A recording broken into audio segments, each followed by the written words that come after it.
Life's a game, the world's a stage, and we are merely role-players where theatrical people play role-playing games. I'm Matt Boothman and I'm your compere. Come with me, your seats are this way. So, here on Merely Role-Players, we improvise stories to entertain ourselves and also yourselves. And we use role-playing games to keep those stories going places even we can't see coming, because as theatrical people, we're all about maximum drama at all times. This episode is part of Her Many Masks, one of our studio productions.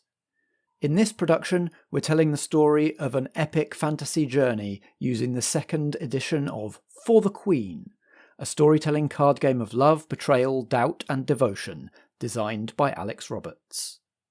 So, please take your seats in the studio. Tonight's production is about to begin.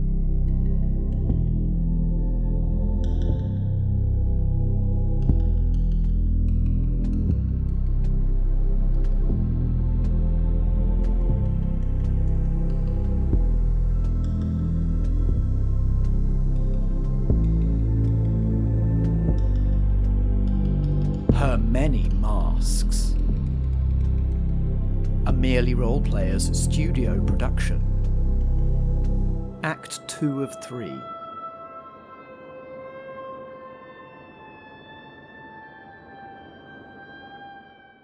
Oh God! I love. This is an aspect of the game I love. I'm really enjoying is people's faces as they first read their cards. This is a big one. This is a big one. Do you want it? That's the question. I feel like because Princess Josh. Yes. Oh my God! I don't. Yes, I just want to see what happens. So this is for you. Ooh. Oh, you fiend! You can say no, but I just feel we don't know much about your character, and I feel there's again drama. You can pass back to me if you want to try. No, sod it. Let's go for it. You arranged for the Queen to be ambushed on this journey. What did they offer you? See what I mean? Yeah. Sorry. You arranged for the Queen to be ambushed on this journey. What did they offer you? Who? The ambushers. What? Surely They're not saying them. killing. They're just saying ambush. There's No. lots of ambushes. They've come to me and said, help us arrange for this to happen. Oh. We will gift you. What did they offer It me? doesn't have to be super pernicious, an ambush. I never wanted the Queen or any of us to be harmed. I think the people that arranged this with me were low-level bandits, not particularly well trained, not particularly well armed, that might have attacked the caravan as we're passing through a sort of a canyon-y type place. But I knew with the strength and the power and the martial abilities that we have, certainly with Ellie's character and with the Queen and possibly with the rest of us, that we'd easily be able to dispatch. And I think it's a ruse to show the Queen how strong of a unit we are and strengthen us as a retinue. So that's a really nice way of spinning that you tried to get her murdered, John. So Well it's a done. Also gives you an opportunity to Yeah. test your... you yeah. as in Matt, the wizard. So it's a high-risk team-building exercise. It's a way of demonstrating value as a team. So yes, To the Ellie. Queen, specifically. To the Queen. I think perhaps the Queen has been getting paranoid, potentially about us, which is why potentially she snapped at Alex. She's starting to doubt our integrity. So the perfect antidote to her paranoia is to secretly arrange for us to be ambushed. For an ambush I knew would fail. Okay. And at this point, are we saying this ambush has happened and your plan went ahead? Or are we saying it hasn't happened yet? And Hasn't we don't happened know? yet. Not yet, okay. Hasn't happened yet. Oh, Do great. anyone else of the party know about this?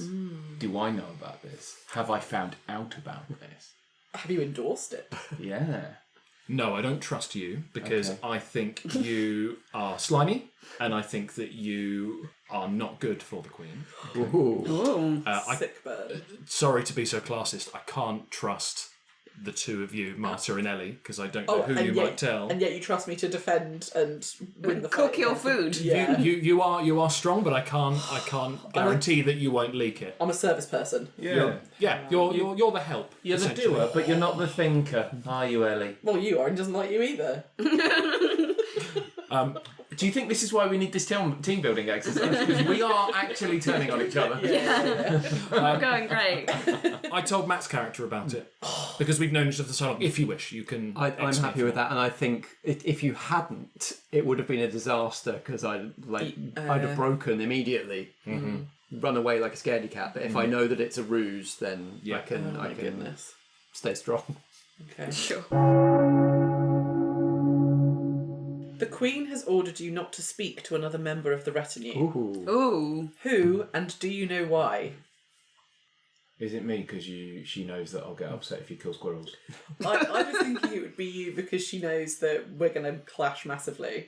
Oh, why would we clash? Because you're a classist prick. Wait.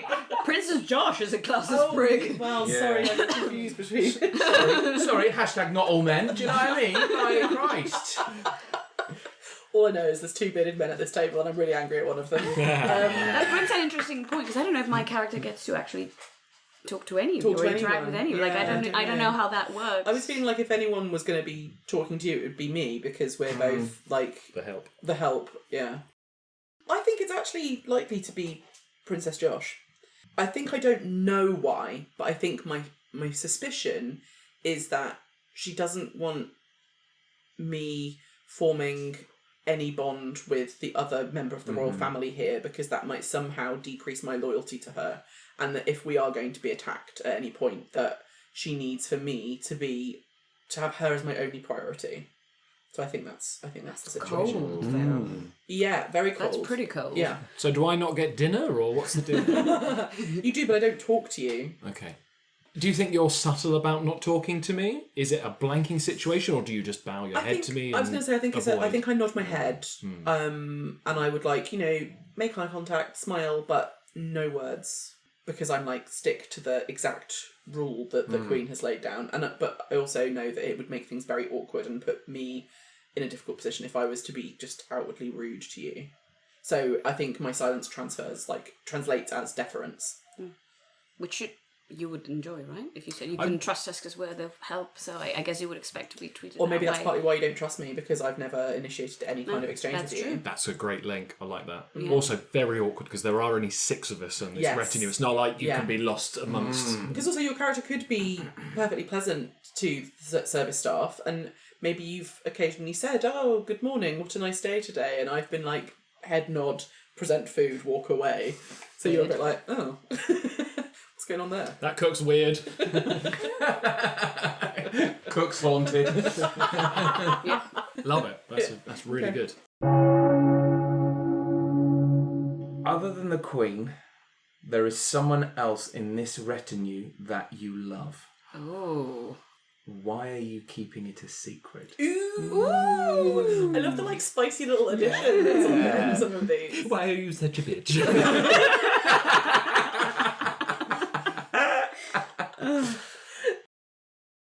I don't think I'm in love with the Queen. I think I'm in love. With little Princess Josh. That you love. Yeah, but you don't have to be in love if you don't want to. But I mean, that's a very interesting choice. I like it. Yeah. So you're in love with Her Royal Highness Josh. God, I'm just so desirable. All the men. Why am I keeping it a secret? Like no one else knows. Awkward as hell.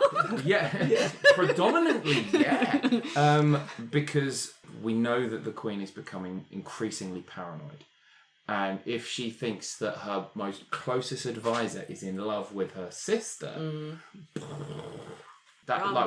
she could think that we're plotting. Yeah, well, again, it changes your priority, right?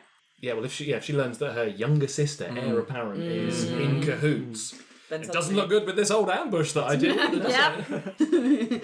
I like it. It would change whether she can trust your advice. Yeah, no, absolutely. Yeah, good reasons for keeping it secret. Do you reckon there's a paranoia about her? Do you think Also, that... maybe the snapping could have come from something else. Oh. If she has an inkling of what's going on. Oh. So she might suspect. She might know something. That's a possibility. Because you know her very well, that doesn't mean that maybe she knows you very well. It's a quid pro quo.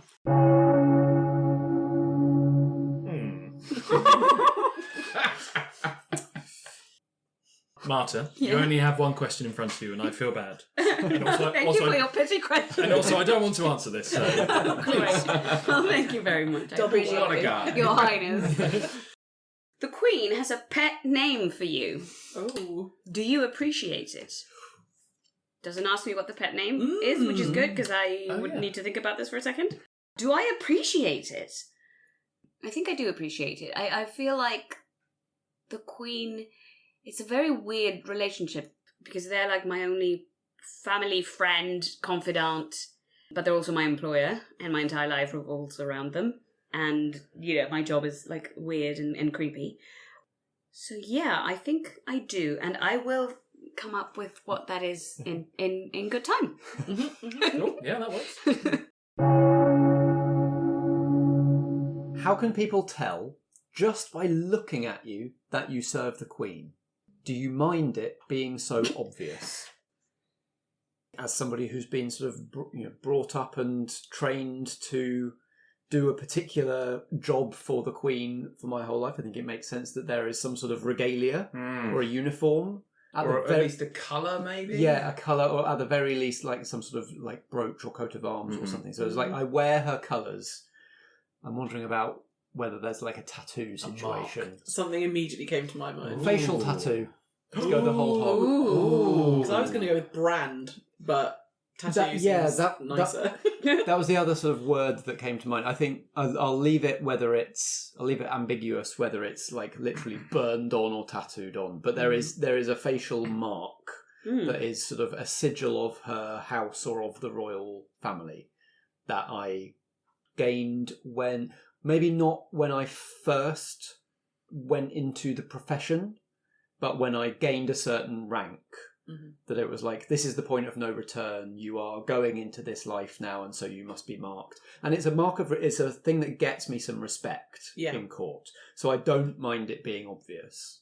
I think I'm actually proud of it. Is that just something that the mages have, or would there be other people in the retinue that would also have it?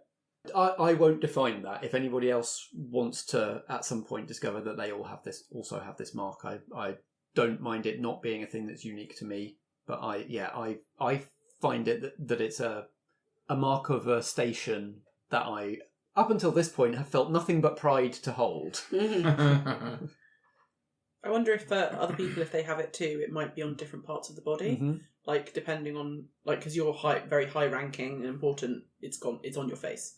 But for other people, it could be like on a hand or an arm or... Yeah, and maybe because my role is sort of shrouding her from sight and view, maybe it's over an eye for that reason. I was thinking with mortuaries and stuff and people with makeup, you know how hatters used to get the orange the stuff from working with is it Mercury that they used to work with and all that thing. I feel like probably my hands are the sign that tells you that I do what I do, because they're all like either blackened or they're screwed up from all the chemicals that I work with, and that's how people immediately know. Bright orange from all the fake tan. Our job. I was looking more like black, but we can do orange as well. Yeah. I feel it's less Trump, more I don't know if anyone else. But yeah, and then immediately it's like, rotten. Maybe they call us like the rotten hands or the rots or whatever. Yes. Again, I'm going into Elden Ring stuff. I'm sorry, Miyazaki, for stealing your ideas. Well, yeah, sure. Why not? Yes. Yeah. Who is this distant power you are travelling to? And why do they make you uneasy? Ooh. Bringing out the big guns. Powerful question. Plot question. So the Queen is kind of dodgy in terms of, being alive or not so much. Clearly something has happened to her and she is transformed, and maybe there is a cost to her staying alive that she is not willing to pay any longer. I'm not going to give too many details on that because I don't want to establish any law. Yes. But I think this distant power we're travelling to is someone who might potentially have a solution for that conundrum. And they make me uneasy because this is a power that deals in life and death and big cosmic stuff. And having what knowledge I do have about this kind of magic or this sort of eldritch stuff, it's like, you know, jumping out of the frying pan into the fire. It feels like a very risky gamble, and I'm not entirely sure what's going to happen. Deal with the devil sort of thing? Potentially, yeah. There is a price to pay for everything, really, including keeping the Queen, you know, looking alive. Maybe that doesn't come for free. So yeah, I'm just a bit uneasy about what is going to be asked of us once we get there. Is there also any personal uneasiness about your station? Yeah. If she brokers a deal that changes how dead or alive she is, maybe she wouldn't need you anymore. Yeah, that's also obviously like the uncertainty of how my future is going to play out depending on what happens. Because it's like, oh, maybe you're just going to stay behind in this land of necromancy, apparently, or something like it. And if not, then if we do come back successful, what does that mean for me specifically? In your eyes, what makes the Queen ugly? Oh, not my work, excuse you. Bearing in mind I'm in love with the Queen. It's her regard for people. I think it's a classic, like, I think I can change her. And that maybe I'm special. Ooh. But I don't like and I recoil from the cold way she treats her sister, for example. And that she can be very dismissive of people. Okay. In your eyes, what makes the Queen beautiful? Her actions. The way in which she carries herself. She wears the crown quite lightly, and I have a great deal of respect for the way in which she conducts herself as the Queen, because I know what she has to deal with. What about her sort of icy temperament, her coldness? That's all part of it, because I know why she's like that. And you have the insight to know what she's actually dealing with, so you can interpret her actions more accurately into a deeper level than most other people can. No one knows her like you do. No, no one does. Are you a fan of my work? Yeah, sorry, you're feeling sad that we've been talking about ugly and beautiful, and I'm you like, haven't had hi. an emotion. I've literally spent my entire life making her look pretty. I do my best. I'm just kidding, by the way, but... Yeah. No, you've made it abundantly clear you need some reassurance about your work. I think your work lonely, is very, difficult very work. good. I think your work is very good. If you have feedback, I'm happy to...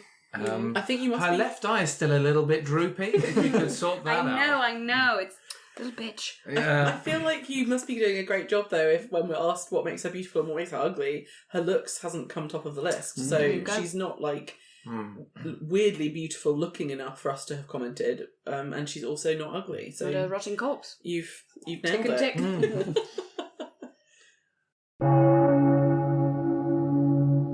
When did you know you would never forgive the Queen? Ooh. I'm in an episode of EastEnders. I don't know what the rest of you are doing. You're not my mother!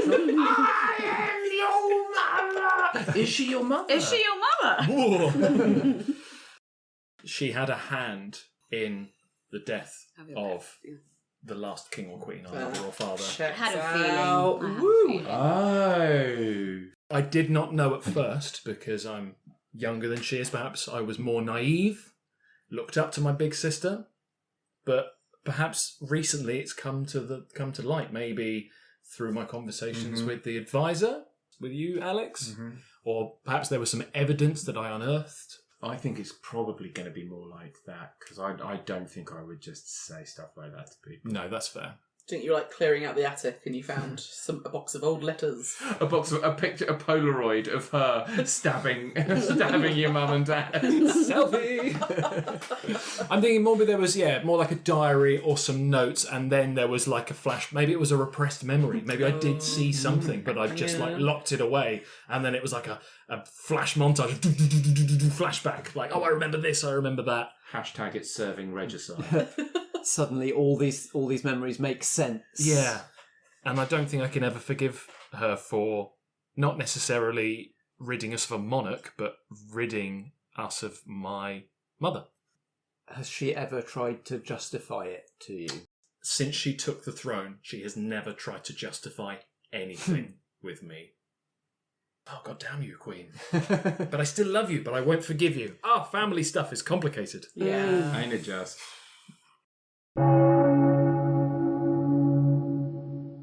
I think this is an interesting one for the advisor. Ooh. The advisor.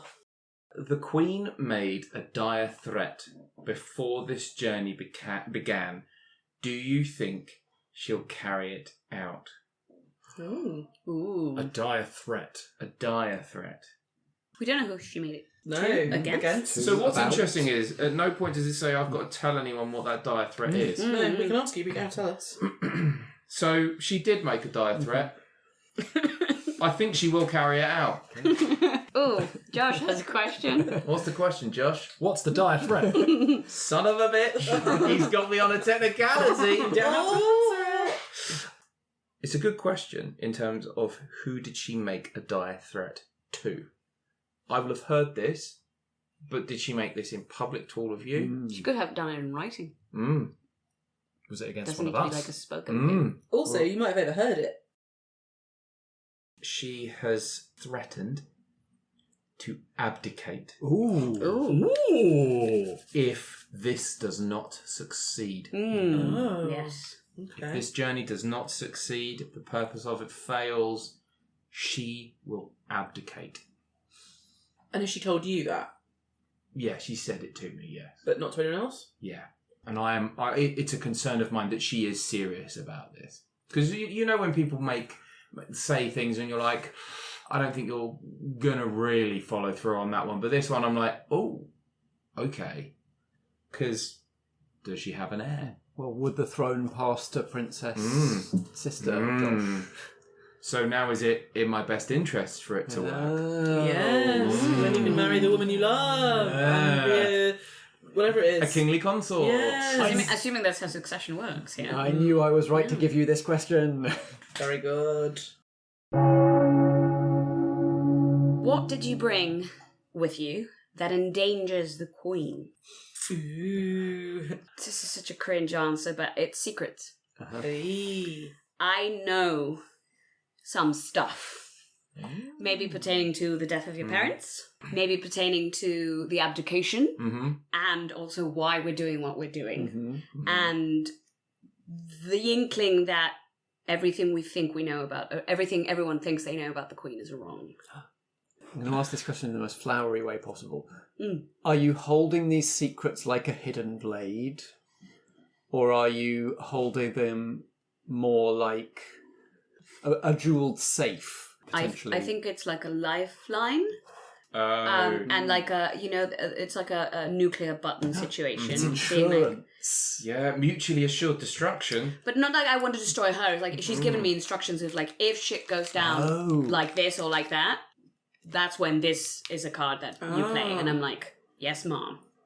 Don't hurt me because I've got an automatic email set up that will send the evidence to the police kind of situation. She's got a lot of secrets, isn't she? That's how you see the constabulary. That's a lot of trust. But she knows my whole life revolves around her. Maybe your pet name is Lock and Key. Yeah, I had Lifebringer, but that doesn't feel like a pet name. I'm looking for something more pet-like. So Yeah. I'm going towards something like Sunshine Oh. to counteract the cold. Yeah, being like, yeah. oh, you bring the warmth back. What do you do that pleases the Queen on this journey?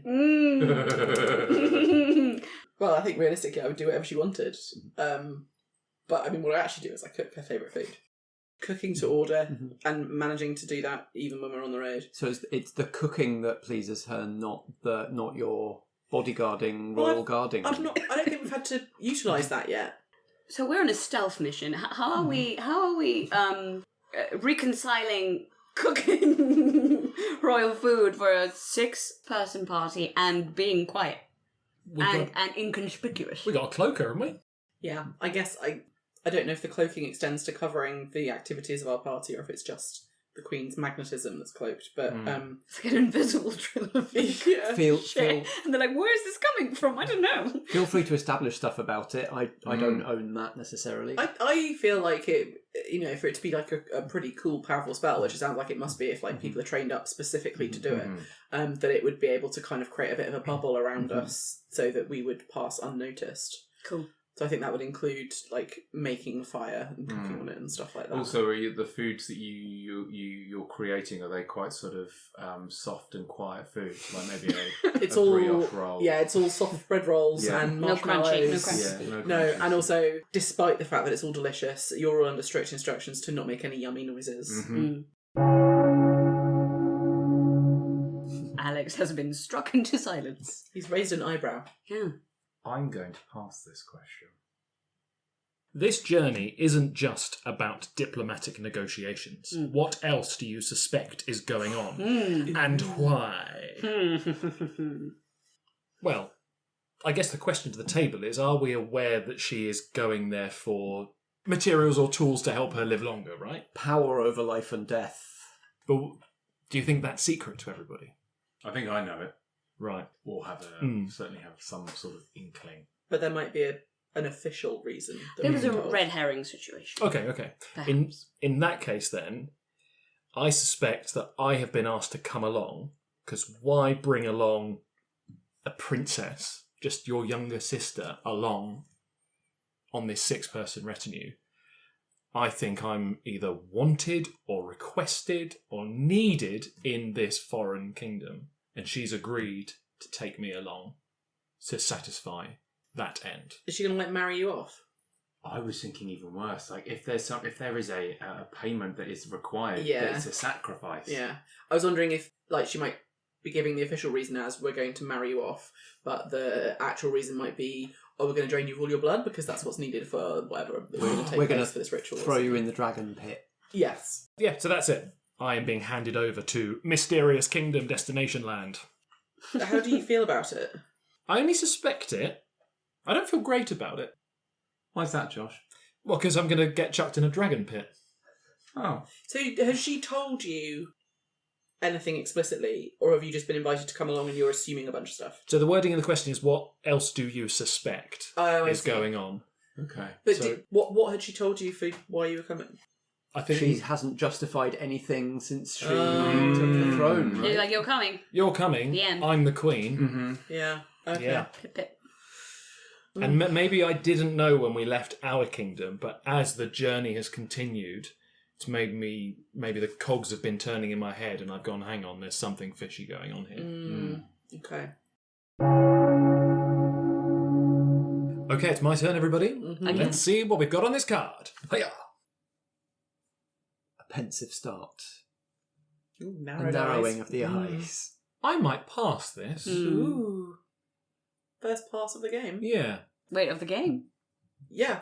None of us have passed. We've moved them, given them to other people, We've haven't passed two Oh, other you people. mean We you haven't not just- passes and pass along as in passes and no? As in, skip. Oh, now I want to know what it is. we? Do we find out at the end? We'll find out. Let's tune into the backstage episode, the backstage after show party episode. You saw the Queen do something terrible. Oh. Ooh. Did you come to respect her more or less afterwards? Interesting. The Queen has done some nasty things, hasn't she? Well, we know that she's capable of great and terrible violence already. Yeah. Do we? Yeah, I know. She bisected a brigand that one time Yeah, yeah. in front I of love the how cook. we were talking about this before. It's like we've built her to be this Yeah. like bloodthirsty. I saw the Queen slaughter something terrible yet beautiful out here in the wild and broken lands of the kingdom. Everything out here is scary and horrible, and I don't want to be anywhere near it. But the one creature that we've encountered that I didn't just view as pure, like, awful razors, teeth, bile, etc., that I could actually see some beauty in and go, okay, maybe outside of the kingdom isn't so bad. The Queen set upon it in the same way as she has slayed many other things in our path.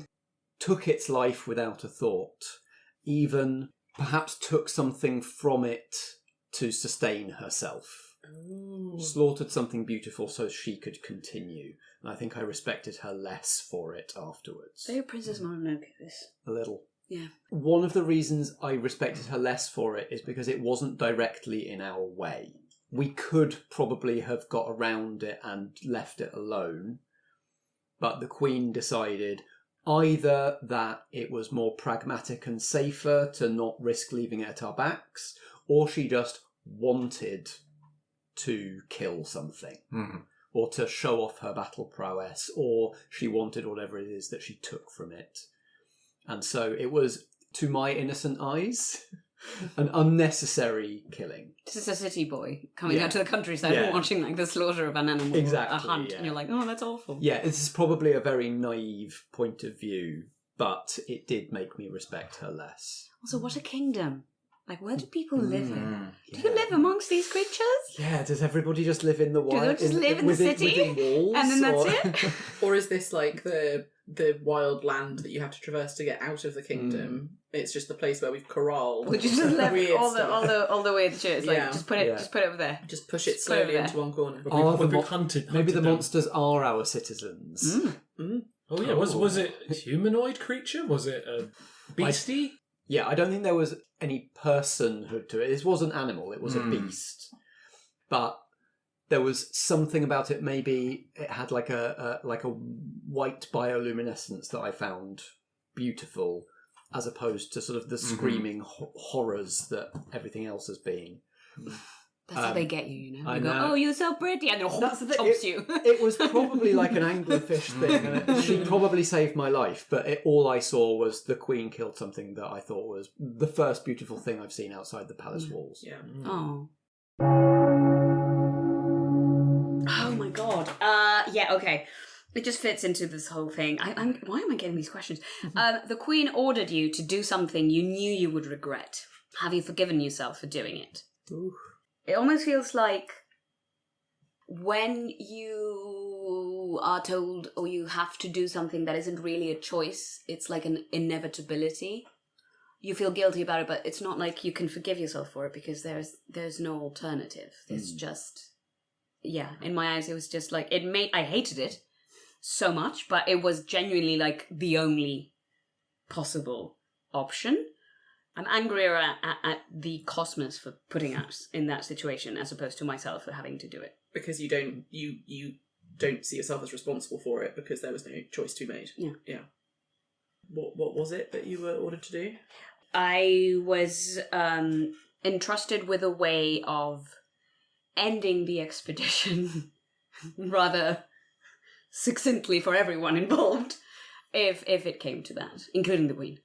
Like a big button to push. A big button to push, which draws into the whole secret thing that she was saying before. It's like, look, if shit hits the fan and it gets really, really bad, this is what you do. And it's like, I don't want to. It's like, yeah, but you have to. And you're like, okay. And I don't know. I'm just do makeup, you know? There are lots of potential big endings to this journey. Yes.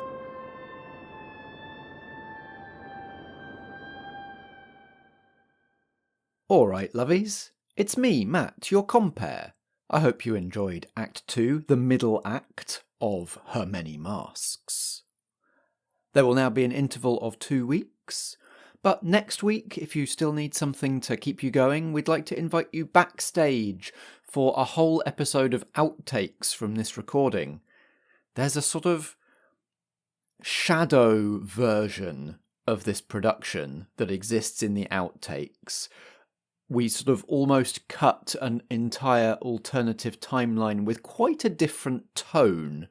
Still the same questions, but this is basically all of the silliness that we got out of our system before giving serious answers to a lot of those questions. Don't listen to next week's Backstage episode if you're put off at all by crude humour. But if you need something that's a little bit of a palate cleanser from the darkness and the undeadness and the emotional strife of this production, just know that we weren't in that doomful, gloomful place for the entire recording. We did have some fun with it, and you can hear all of that fun backstage next week. And if you're in need of even more entertainment over the following weeks, our friends over at the Thorn Files podcast would like you to know about a mini-series they've just aired, a 2-episode mini-series, where they're playing a 1-page role-playing game written by Danny from the Thorn Files, which centres around C-list supervillains all being given their 15 minutes of fame. So think Suicide Squad, think The Secret Six. That series is called Dead on Arrival. Both parts are up on the Thorn Files podcast right now, as is the trailer you're about to hear for the 2nd season of their Monster of the Week campaign. It has been 13 years since the world nearly split in two. Those of us that knew of the cataclysm at the time have tried to move on. However, as the lines between worlds started to thin again, it was only ever a matter of time before something terrible started to pay attention. But who will stand at the gates for us? Why, for our employees at Thorn Investigations, of course. Least I can do for, all that you do for me. My reflection looked back, distorted. There's absolutely nothing normal about this. This wasn't right from the start, so why don't you tell me the bits you're leaving out? The Thorn Files is a Monster of the Week actual play podcast, perfect for fans of mind-bending mysteries and terrifying monsters. We have new episodes coming out every other Friday, and you can find us on whatever podcasting app you use. Join us for our new season in January 2025, or if you'd like, go listen to our first season. Whatever the case, we'll be happy to have you.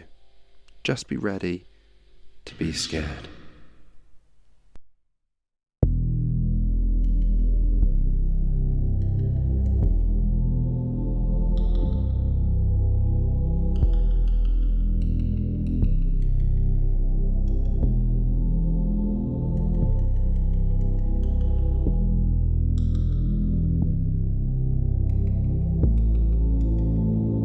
This has been Her Many Masks, a studio production from Merely Roleplayers, starring Alexander Pankhurst, Marta Da Silva, Josh Yard, Ellie Pitkin, and me, Matt Boothman. I edited and produced this episode, and the theme music is by Alexander Pankhurst. We were playing For the Queen, the 2nd edition, by Alex Roberts, published by Darrington Press at darringtonpress.com. Merely Roleplayers is a Foggy Outline production in association with Blackshaw Theatre Company. Until next time, if drama be the food of life, play on.